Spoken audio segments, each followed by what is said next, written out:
Chapter 14, The Other Indians. By noon, we'd caught up to them. They were lazy and messy, and we walked over more blatant trash and litter than we'd seen for months. And today they hadn't even bothered to pack up and walk. Instead, when Cheeboy and I made it to the perimeter of their campground, they were dicking around.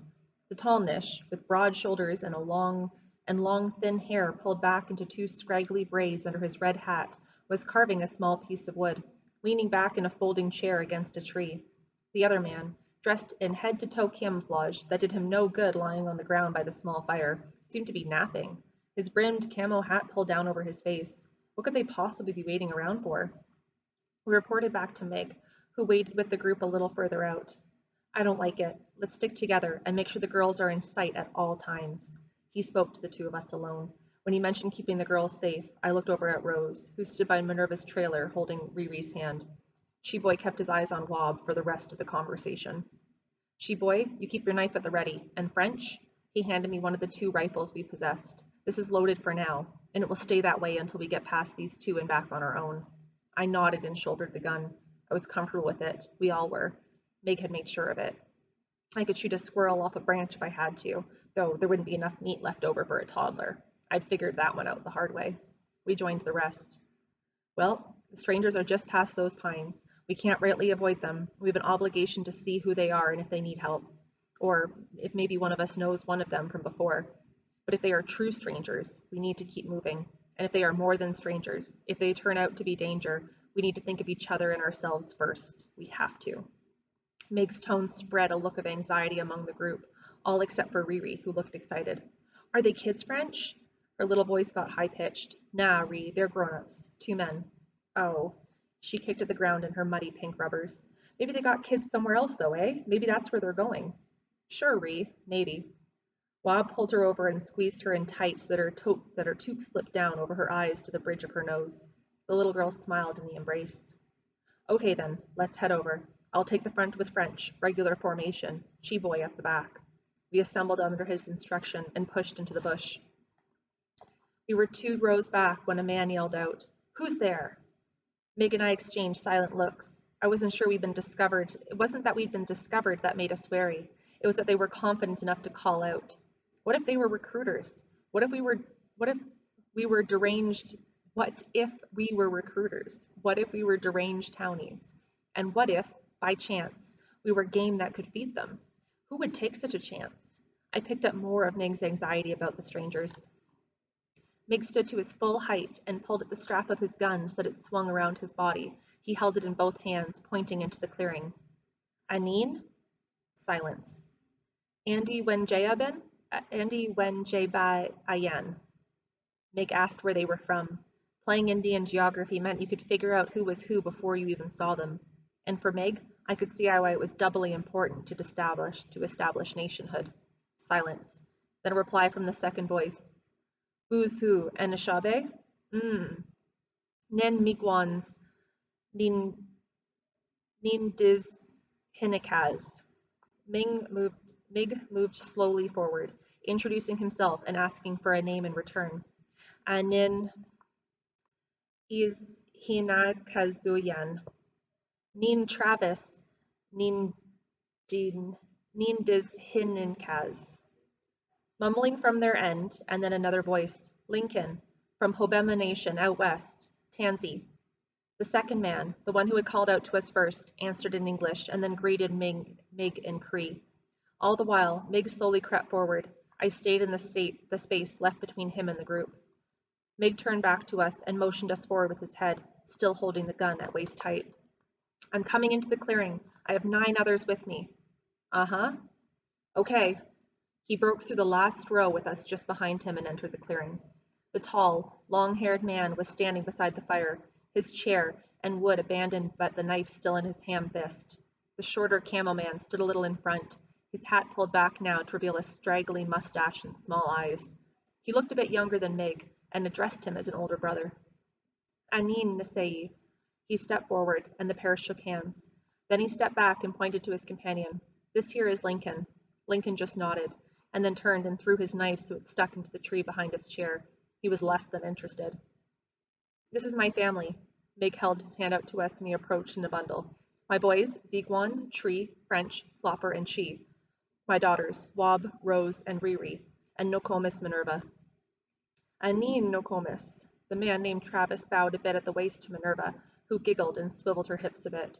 She was as delighted with the introduction as she was with the melodic sounds of her language sprinkled over the woods, even if the words were said clumsily and even out of order at times.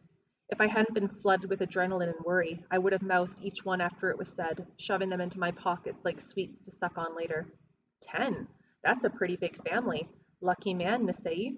Travis looked us all over once and then back again, like he was sussing us. When his eyes got to Wab, they grew bigger, and his smile faltered, but he recovered quickly. Aha! Mig was still cautious. Well, we're heading through this way, so we won't get in your way here. I turned to look at Wab. Her one eye was so narrow I would have thought it was closed shut if not for the glint in there. Stay for food, our hunt was good. He was eager to move away from Wab's glare and took a few steps towards the fire. He pointed to a cauldron hanging over the fire of an old lead pipe. Venison stew. He picked up 2 sticks that were lying in the pit. Each one had clumps of brown dough cut on the bark. Bread. My mouth filled with water. Slopper exclaimed out loud, "Oh my Jesus!" "We don't want to take your supplies. We'll manage."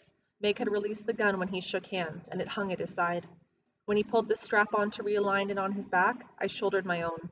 I wasn't sure if he picked up on Wob's reaction to the man. I was a bit distracted by the smells and the thought of the food, to be honest. I pleaded in my head to be allowed to stay, but I knew better than to say anything out loud. I wasn't one of the kids anymore. No, no, don't be thick. There's enough, or I wouldn't have offered. Lincoln and I were just in Espanola and grabbed some supplies. We're stocked.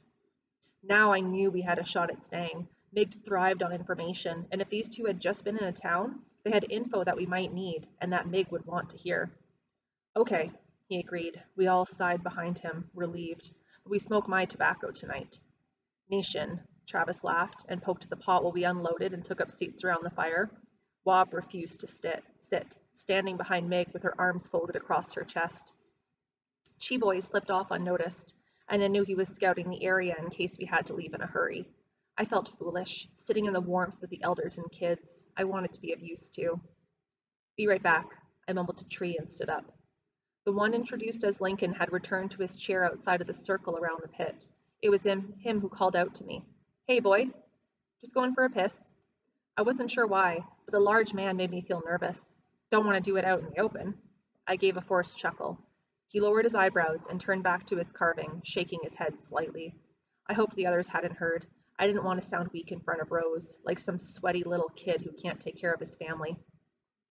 I slipped into the first row of trees, the same spot we had entered from, and then I walked left, keeping an eye on the clearing. It turned out that the fire and the men's tents and chairs were in a small circular patch at the end of a long, narrow clearing, so the whole spot was kind of in the shape of a spoon. At the top of the handle, the space dropped off with one of those craggy cliffs of shale rock. I crept to the edge as close as I could manage and peered over. It was about a 6-story drop. With the pointed edges and rough landing, there was no surviving that fall. What are you doing? I jumped, grasping a low, sticky pine branch beside me for balance. I didn't actually pitch forward, but the sudden movement this close to the drop made my head swim. I swung around. Tabernacled, she-boy. You scared the life out of me. He smiled a bit, then reeled it back in. Sorry, what are you looking for? Nothing. I was a bit defensive. Why did I have to be looking for anything in particular? Why couldn't I be altruistically scouting like him? Just looking is all. I bit the pine gum off my fingers. Let's get back. He slipped into the trees on the other side and started to weave his way back. He stopped. Hey, did you notice the way that guy looked at Wab? I think he remembered her. It was weird that he would be asking me this. Chiboy was not much of a talker. Yeah, I did. He's kind of nervous about her. Chiboy nodded, pulling his lips together tight. Let's keep an eye on that. I nodded, copying the way he held his mouth. Yes, we would definitely do so. Us men. We'd be vigilant. Chiboy turned and started making his way through the trees. I watched him for a minute and tried to listen. There was nothing, and the absence of sound was the only thing the ear picked up. There was no doubt Chiboy was the best scout we had, probably the best scout anyone had. I followed close behind, imitating his movements. Meg had told us once about how bats moved. They're blind. That's why they say blind as a bat. So they send out these waves of sound to see what they bounce off of, and they know where they can fly, where they can fit. Cheeboy used his arms as sound, pushing them out in front of him, then following through with his shoulders. His feet went last, so that by the time he'd moved his upper body forward, he could watch the ground for exactly where his feet should land with minimal impact and sound. I imitated his movement. It felt like swimming through the woods, my arms fleshy paddle against the cold air currents. Time went quickly like this, moving as fluid. Soon we cut into the clearing, a few feet from where Lincoln sat in his chair, still carving his stick into nothing more exciting than a sharp point. He threw his head back, swallowing something small from his cupped palm. He jumped when we moved into sight. "Pissing in pairs?" he snorted when we approached. We'd startled him, and it hurt his pride. Neither one of us answered, but I couldn't help but smirk a bit at having managed to sneak up on the older man. We joined the circle around the fire. Evening was coloring in the sky from the corners, navy over cerulean. I was casual about finding space beside Rose, and Cheeboy slipped in beside Mig. I caught him mumbling something near Mig's ear just a few times, the elder pretending not to hear anything other than the jibber-jabber of Travis as he recounted the pair's uneventful travel. "Yeah, we've pretty much seen nothing but bunnies and buzzards since we left town. Came across the buck yesterday out of sheer luck." "How's Espanola holding up? Not many towns left up this way, I reckon." Mig dug for information we could use. "Nah, that's for sure. I think it might be the last in this region, but she's still going." He paused to fish more bread out of the fire and handed 2 clumps to Rose and me. I had planned to turn it down and offer my share to the girls, but the smell hit me in the stomach so hard I couldn't make words.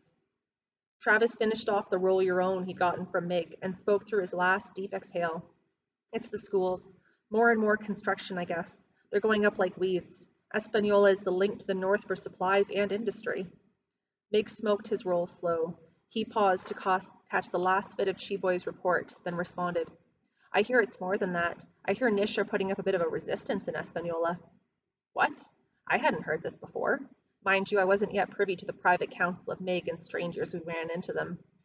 I was barely privy to Mig's counsel with Cheeboy, and even Minerva, though that would have been harder to access seeing as how they counseled in the language." Lincoln stopped carving and watched the men at the fire.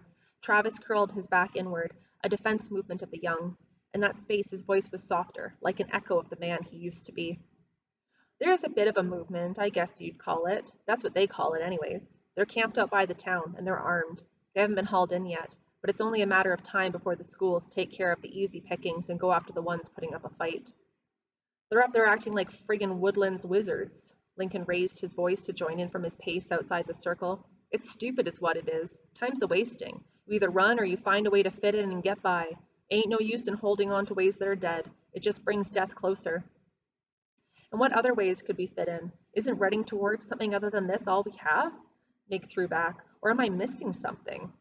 He had an edge to his voice that made me check that the gun was within quick reach. There was a pause. I put my fingers around the handle and swung it closer. Cheeboy unfurled and straightened to his full height behind Mig, who still sat beside Travis, calmly finishing his smoke. But his eyes grew narrow and far away. I knew where he was. He was back at his old cottage with Isaac and the betrayers. He was remembering the pain. I had no time to check the others. Watched the muscle twitch on Mig's jaw, observing the silent curl of Cheeboy's spine, taking in the tick and creak of Lincoln's chair as he slowly lowered himself from the tilt, hearing the breathing of Travis in the bony shell of his shoulders. All this in a dozen heartbeats that pushed against the collar of my flannel button-up. Travis rebounded. "Hiding is all. That's what he means. Hiding and pretending you're not Indian. Some of the half-breeds can do it. Hell, some of the full-bloods, too." He pushed an elbow into Slopper's arm beside him, looking for an ally in his commentary to make light. "Am I right? You see some of those Mohawks, eyes bluer than the sky, eh?" Slopper managed a half-smile that looked like he had gas, and leaned away and into Riri, who had fallen asleep near the warmth of the blaze, her belly full of stew. Meg locked eyes with Lincoln, who in turn refused to look away. His face was full of challenge and bravado. Again, it was Travis who pulled in the other direction. There'll be a part 2.